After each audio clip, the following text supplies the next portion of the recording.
नमस्कार साथियों, मेरा नाम कृतार्थ जोशी है और मैं आप सभी का मेरे YouTube चैनल कोशिश में स्वागत करता हूं। गाइस, मैंने अपने पिछले 9th क्लास के वीडियो लेक्चर में आपको रेशनल नंबर्स के डेसिमल एक्सपेंशन के बारे में बताया था और उससे हमें दो बातें पता लगी थी कि रेशनल नंबर्स या तो टर्मिनेटिंग होंगे या नॉन टर्मिनेटिंग रिपीटिंग डेसिमल होंगे।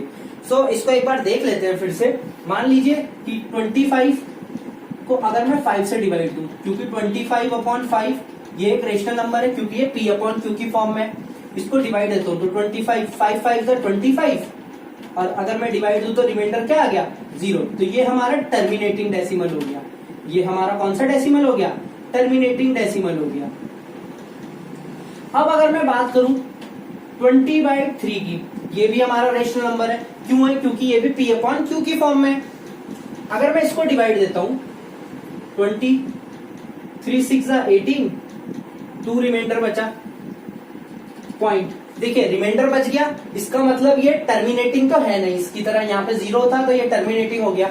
यहाँ पे रिमाइंडर 2 बच रहा है, इसका मतलब ये टर्मिनेटिंग तो है नहीं। अब हम इसको फर्दर आगे डिवाइड करके चेक करते हैं कि क्या ये रिपीट कर रहा है या नहीं कर रहा है। तो पॉइंट लगाया तो यहाँ पे 0 आ जाएगा। फिर से 3 6 18, 2 बचा, पॉइंट है 0 लगा दो। फिर से 3 6 18, 2 बचा, पॉइंट है 0 लगा दो। 3 6 18। अब आप इसको आगे डिवाइड भी देते रहेंगे तो 6.666666 आगे 6 क्या करता रहेगा? रिपीट करता रहेगा। इसका मतलब ये क्या आया 6.666 और अप टू सो ऑन। जो नंबर रिपीट करने लगता है डेसिमल के बाद, जो भी नंबर रिपीट करने लगता है डेसिमल के बाद, उसके ऊपर हम एक बार लगा देते हैं। जो भी नंबर रिपीट करता है उसके ऊपर हम बार लगा देते हैं। जितना नंबर रिपीट कर रहा है उसी के ऊपर बार है। जैसे यहाँ पे एक नंबर रिपीट कर रहा है तो बार भी एक ही नंबर के ऊपर है।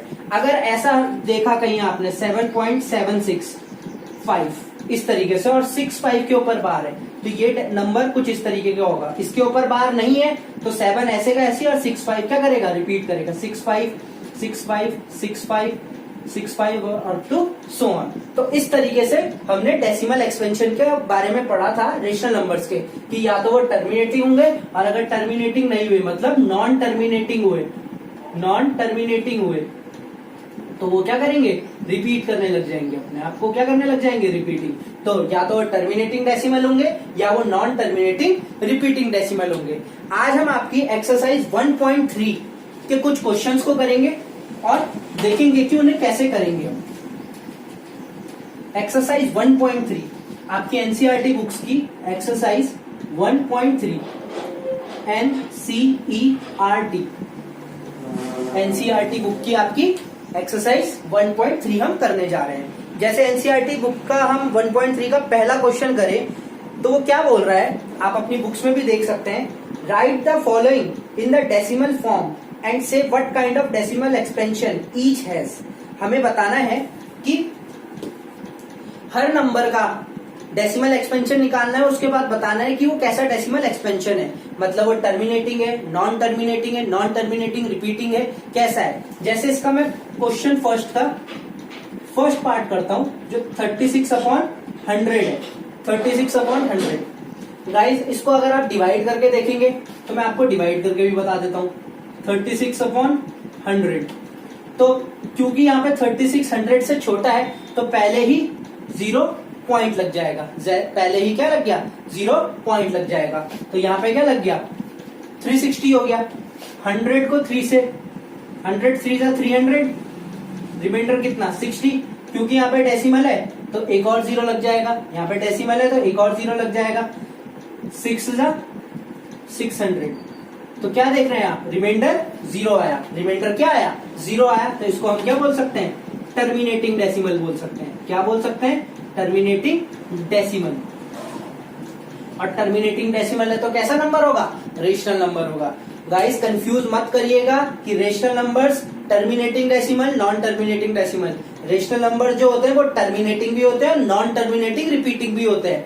रेशनल नंबर है तो वो टर्मिनेट भी करेगा और अगर नॉन टर्मिनेट है तो रिपीट करना शुरू कर देगा। ये चीज आप याद कर लीजिए क्योंकि बहुत आगे तक जाने वाली है। तो रेशनल नंबर्स टर्मिनेटिंग होंगे या नॉन टर्मिनेटिंग रिपीटिंग होंगे। इसी के जैसा अगर हम कोई और क्वेश्चन करें ये तो फर्स्ट पार्ट था आपका क्वेश्चन फर्स्ट का। अब अगर मैं फिफ्थ पार्ट करूं इसी क्वेश्चन वन का फिफ्थ पार्ट करूं मैं, फिफ्थ पार्ट, तो वो है 2/11। मुझे इसका डेसिमल एक्सपेंशन चेक करना है कि ये कैसा है।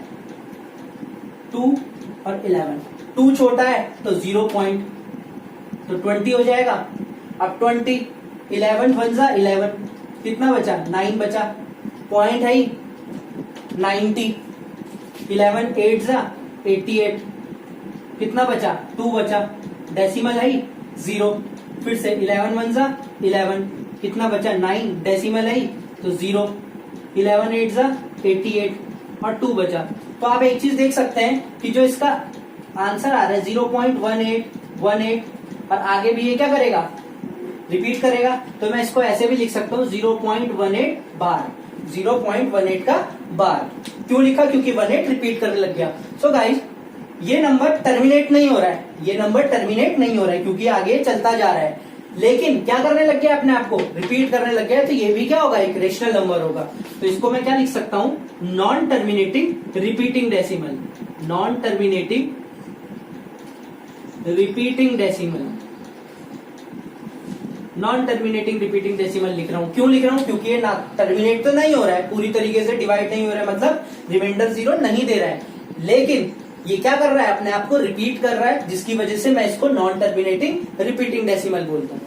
अब इस टाइप के क्वेश्चन आप कर सकते हैं इजीली। ये बहुत सारे जितने भी टाइप है इसमें सारे एक जैसे हैं, बस आपको डिवाइड करके देखना है और ये चेक करना है या वो टर्मिनेट है या वो नहीं है, टर्मिनेटिंग है या नहीं है। अगर रिमाइंडर 0 आ रहा है तो सीधा सीधा टर्मिनेटिंग है, और अगर रिमाइंडर 0 नहीं आ रहा है तो अपने आप ही क्या करने लगेगा? रिपीट करने लगेगा, और आप क्या लिख देंगे? Non terminating repeating decimal. So ये तो हुई क्वेश्चन फर्स्ट की बात। अब हम चलते हैं क्वेश्चन नंबर सेकंड में। क्वेश्चन नंबर सेकंड मैं लिख नहीं रहा हूं, मैं सीधा क्वेश्चन बता रहा हूं आपको क्या है। उस क्वेश्चन में बोला है 1/7 की जो वैल्यू है वो 0.142857 का बार है। ठीक है, तो उन्होंने बोला है क्वेश्चन नंबर 2 में कि 1/7 की जो वैल्यू है वो इतनी है 0.142857 और उसका होल बार है, मतलब इतनी पूरी डिजिट डेसिमल के बाद रिपीट कर रही है। और हमें 2/7, 3/7, 5/7, 4/7 इन सबकी क्या निकालनी है? वैल्यूज निकालनी है। ठीक है, 6/7 इसकी भी क्या निकालनी है? वैल्यू निकालनी है। अब इसको करें कैसे? ये सबसे सिंपल क्वेश्चन है, बहुत इजी क्वेश्चन है। देखिए कैसे करना है।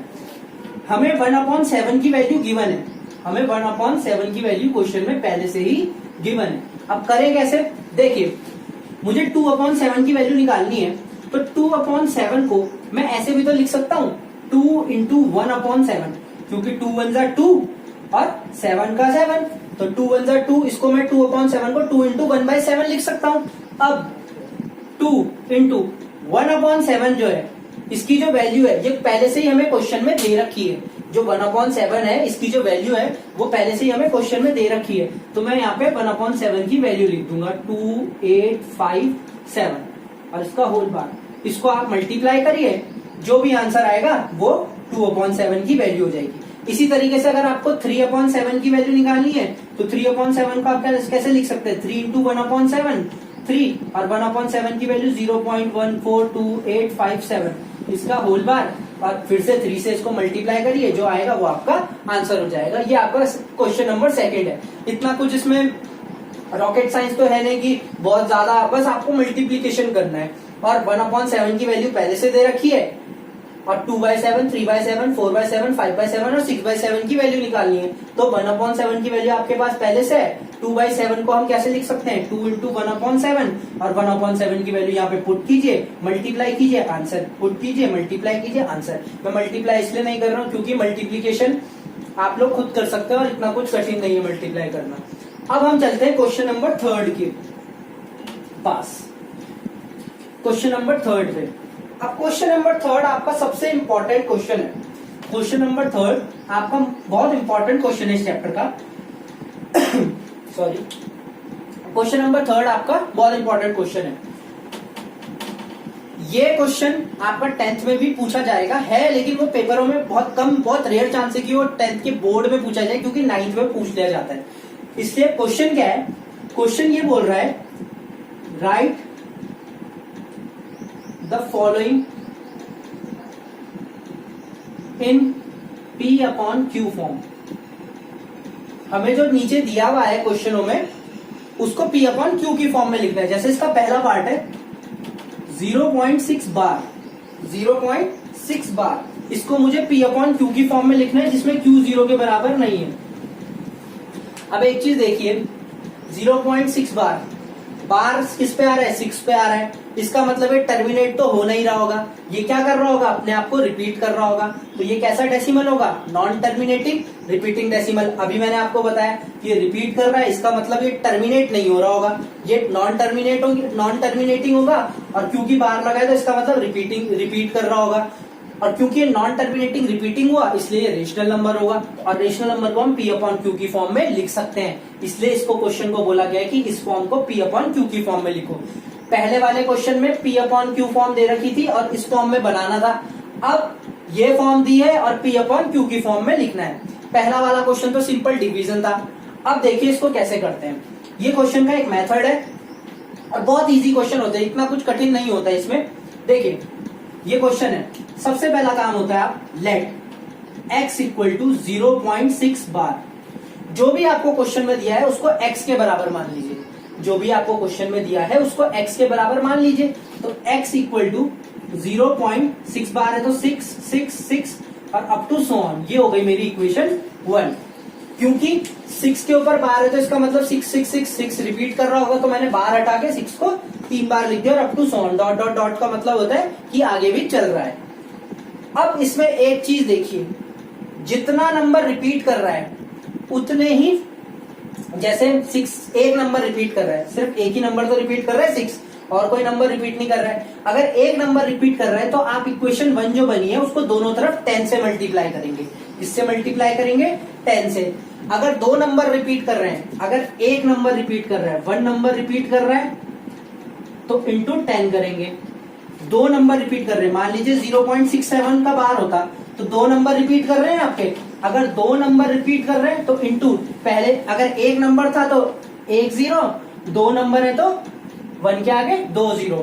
अब इसको ये तो समझ ही लेंगे आप। अगर 3 नंबर रिपीट करेंगे तो 1 के आगे कितने 0, 3 0। 4 नंबर रिपीट करेंगे तो क्या, 1 के आगे 4 0। क्या करना है, इक्वेशन फर्स्ट को दोनों तरफ मल्टीप्लाई करना है।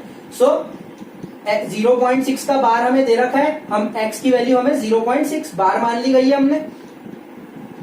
अब x को मैंने इस तरीके से लिखा।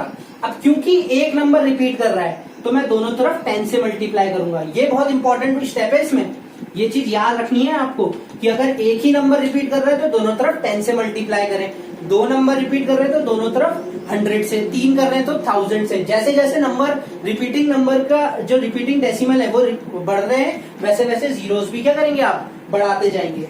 सो x इक्वल टू 0.666, एक नंबर रिपीट कर रहा है सिर्फ 6, multiplying equation first by 10 on both sides. दोनों तरफ इक्वेशन 1 को 10 से मल्टीप्लाई कर दीजिए। तो 10 से इधर मल्टीप्लाई करूंगा तो 10x, और 10 से इधर मल्टीप्लाई करूंगा तो देखिए अगर 1 0 होता है तो डेसिमल एक डिजिट आगे चल जाता है, अगर 2 0 होते तो ये डेसिमल 2 डिजिट आगे चल जाता है। जैसे 6.7 है, 75 है मान लीजिए, अगर मैं इसको 10 से मल्टीप्लाई करूं तो डेसिमल एक डिजिट आगे चल जाएगा तो 67.5 हो जाएगा। उसी तरीके से 0.666 को अगर मैं 10 से मल्टीप्लाई करूं तो डेसिमल एक प्लेस आगे चले जाएगा, तो क्या हो जाएगा 6.666 अप टू सो ऑन। ये हो गई मेरी सेकेंड इक्वेशन। बस अब आप दोनों इक्वेशनों को क्या कर दीजिए, आपस में सब्ट्रैक्ट कर दीजिए। तो subtracting equation first from second, first को सेकंड से सब्ट्रैक्ट कर दीजिए। तो 10x में से अगर 1x जाएगा, 10x में से 1x को माइनस करेंगे तो कितना बचेगा 9x। और ये तो सारे कैंसिल हो जाएंगे क्योंकि 6 में से 6 गया 0, 6 में से 6 गया 0, 6 में से 6 गया 0, लेकिन 6 में से 0 माइनस करेंगे तो कितना आएगा 6, और आगे सारा 0 हो गया, तो x की वैल्यू क्या आ गई 6/9, ये 9 नीचे चले जाएगा, 3 से कैंसिल कीजिए, 3 2 6 और 3 3 9, x इक्वल टू 2/3। तो ये हमारी x की वैल्यू आ गई, मतलब जो 0.6 था उसकी जो वैल्यू आई वो 2/3 के बराबर आई। अब आप 2/3 को डिवाइड करके चेक कर सकते हैं, आपका आंसर 0.66666 ही आएगा।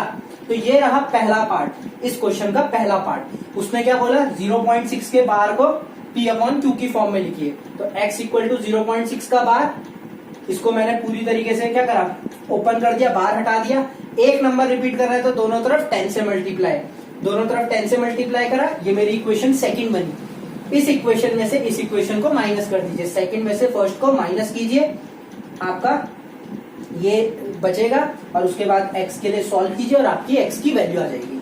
इसी तरीके से हम इसका सेकंड पार्ट करेंगे।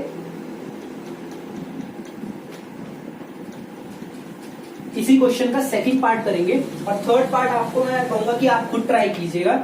0.47 बार, 7 के ऊपर बार है, 4 के ऊपर बार नहीं है, सिर्फ और सिर्फ 7 के ऊपर बार है। ये सेकंड पार्ट है इस क्वेश्चन का।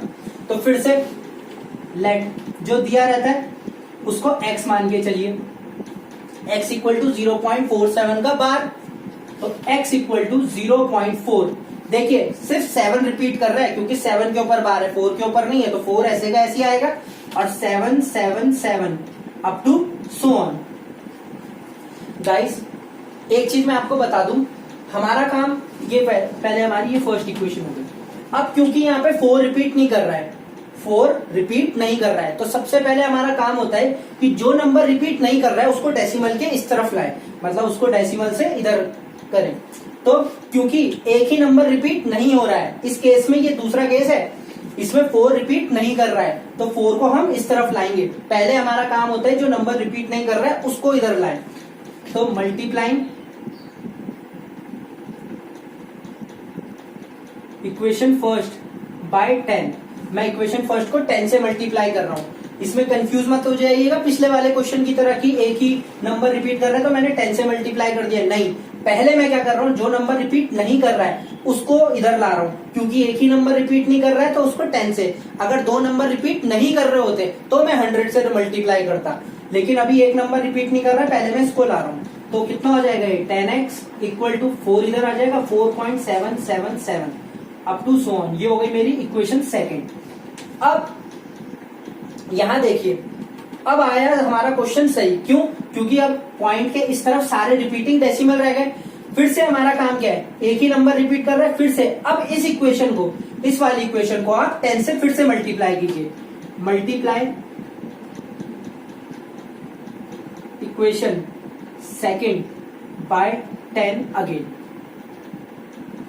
सॉरी अगेन क्यों करा मैंने 10 से फिर से मल्टीप्लाई, क्योंकि अब ये पिछले वाले क्वेश्चन की तरह बन गया। देखिए पिछले क्वेश्चन में 0.6 बार था, डेसिमल के बाद कोई ऐसा नंबर नहीं था जो रिपीट नहीं कर रहा है, तो मैंने डायरेक्टली 10 से दोनों तरफ मल्टीप्लाई कर दिया। लेकिन इस केस में क्या है कि x के पॉइंट के बाद पहले एक 4 है जो रिपीट नहीं कर रहा है और उसके बाद 7 है जो रिपीट कर रहा है। तो हमारा काम क्या होता है कि जो नंबर रिपीट नहीं कर रहा है उसको पहले डेसिमल के इस तरफ लाएंगे, माने लेफ्ट हैंड साइड में लाएंगे, उसके बाद जो नंबर रिपीट कर रहा है वो वैसे ही जैसे ये वाला क्वेश्चन कर रहा था वैसे ही करना है। क्योंकि यहाँ पे 4 एक ही नंबर रिपीट नहीं कर रहा है इसलिए मैंने 10 से मल्टीप्लाई करा और 4 को डेसिमल के लेफ्ट साइड लिया है। अब क्वेश्चन इसकी तरह बन गया, तो फिर से अब क्या करा मैंने, क्योंकि एक ही नंबर रिपीट कर रहा है तो 10 से मल्टीप्लाई करके दोनों तरफ देखते हैं क्या होता है। 100x 47 हो जाएगा, क्योंकि ये 10 से मल्टीप्लाई करूंगा और ये 10 से करा तो 100 और इसको 10 से करूंगा तो एक 7 इधर आ जाएगा और बचा कितना 7 7 7 up to so on. Third equation, अब इन दोनों को सब्ट्रैक्ट करेंगे हम, इन ये जो 2 इक्वेशन बनी इनको सब्ट्रैक्ट करेंगे। Subtracting equation second from third, मैंने इन दोनों थर्ड और सेकंड को ही सब्ट्रैक्ट इसलिए करा क्योंकि डेसिमल के बाद सारा सेम है तो अपने आप ही 0 हो जाएगा। यहाँ भी 0.777 है, यहाँ भी 0.777 है और ये अपने आप में ही क्या हो जाएगा, कैंसिल हो जाएगा। तो सब्ट्रैक्ट करेंगे, 100x में से 10x किया तो कितना बचा 90x और 47 माइनस 4 कितना बचा 43। तो x इक्वल टू कितना हो जाएगा आपका 43/90 और ये हमारी x की क्या आ जाएगी वैल्यू आ जाएगी। सो गाइस इसका थर्ड पार्ट जो है 0.001 बार है। तो ये तो बहुत इजी क्वेश्चन है, इसमें सीधा आप क्या किससे मल्टीप्लाई करेंगे, क्योंकि इसमें कोई ऐसा नंबर तो है नहीं जो रिपीट नहीं कर रहा। तीनों के ऊपर बार है, 3 डिजिट अपने आप में क्या कर रही है रिपीट कर रही है, तो 1000 से आपको दोनों तरफ मल्टीप्लाई करेंगे और सब्ट्रैक्ट कर देंगे। तो ये क्वेश्चन बहुत इजी है। ये वाला इसलिए अलग है क्योंकि इसमें एक नंबर ऐसा है जो रिपीट नहीं कर रहा है और एक नंबर ऐसा है जो रिपीट कर रहा है। मैं फिर से एक बार बता दूं कि जो नंबर रिपीट नहीं करते पहले उसको डेसिमल के लेफ्ट साइड में लाते हैं, फिर उसके बाद जो नंबर रिपीट कर रहे हैं उसको डेसिमल के लेफ्ट साइड में लाते हैं। होप आपको ये क्वेश्चंस जितने भी हमने आज करे वो समझ में आ गए होंगे। अगर किसी को भी कोई प्रॉब्लम हो वो मुझे कमेंट कर सकता है। अगर वीडियो अच्छी लगी तो लाइक, सब्सक्राइब और शेयर जरूर करें। Thank you.